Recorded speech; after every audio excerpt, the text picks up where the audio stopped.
1st through 4th grade leaders. It feels great to be back after being at KidMin conferences all week last week. I can't wait to share all the information I found about children's ministry with you over the next coming months.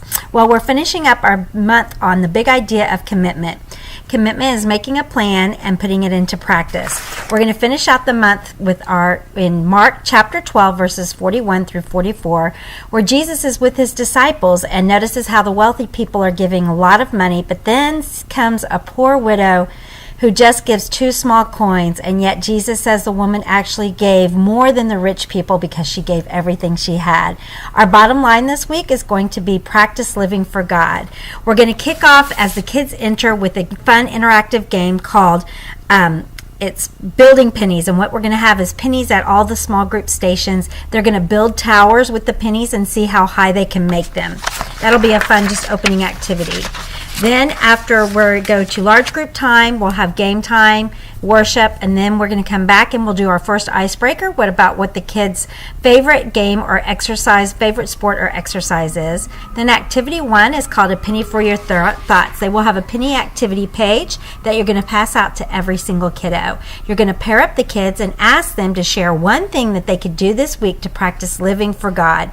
Instruct the kids to write that one thing down. For our younger kids, they can draw a picture. For our older kids, make sure they're really specific and don't just come up with something, flip it off the top of their heads. Really make them think about it and write down that.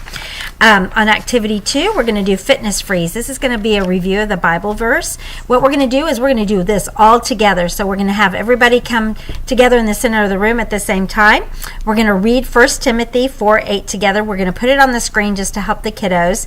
And then we're going to start music. And when we call out, we're going to call out different fitness activities for them to be doing. And they have to start doing the motions. Then we're going to cut the music and they have to freeze. Anybody that's left moving needs to shout out the memory verse. There's more specific instructions in your guide notes. We're going to then there's also some dive deeper discussions that we'll have the kids go back to their small group to work on. Then we're going to close out in prayer, and we're going to do a little something different. I want you to do their prayer requests. You have your prayer request notebook.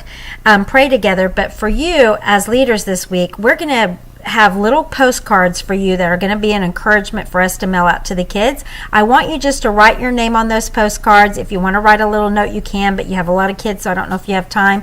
We will also sign them, and then we're going to mail them out to the kids that encourage them to practice living, practice living out what they learned for this next week. So they're going to do the bottom line, practice living for God. And so this is just an encouragement for them.